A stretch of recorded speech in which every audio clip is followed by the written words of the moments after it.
Meta officially announced the Quest 3 yesterday, which was June 1st, so I'm going to give you 3 things that I think are the most exciting about the new headset, 1 concern that I have, and also a recommendation for who I think should actually be looking to buy this headset. The first and most exciting thing is that the new chipset has twice the graphics processing power, which means not only will be getting better visuals, but hopefully smoother gameplay. The second thing is this headset is also getting a slight bump in screen resolution, but also better lenses. And if you haven't used a headset with pancake lenses, the visuals are so much better. The lenses are way clearer, way bigger sweet spot. It just looks so much crisper. And finally, the headset is going to have full color pass-through assisted by a depth sensor. So it should be able to map out your world a little bit and actually mix realities much better than the headsets we're currently using, including the Quest Pro. Plus, good pass-through just makes it way easier to sort of like pop out of VR, do whatever you need. Apparently this works really well with screens, so we're going to be able to just like jump into pass-through, get done what we need to get done, and then jump back into VR when we want to. Oh, and as a bonus perk, the headset's also much slimmer, which means it'll sit closer to your face, so you're not going to feel the weight of it pulling your head down at all.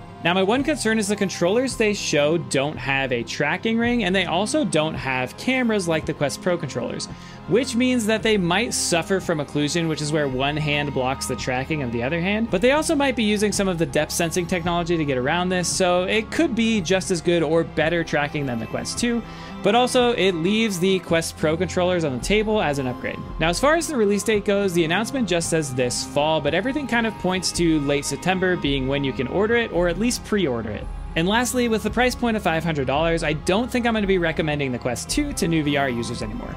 Even just the pancake lenses make for a way better first-time VR experience. That being said, if you already have a Quest 2, it seems like basically every developer is making their games backwards compatible for the Quest 2, so it might be a while before buying the Quest 3 actually gets you new experiences. It's just going to be a really nice upgrade. So if the $500 price point isn't that big of a reach for you, or you just really want it, I think it will be worth it, but whether or not you need it, I don't think you do.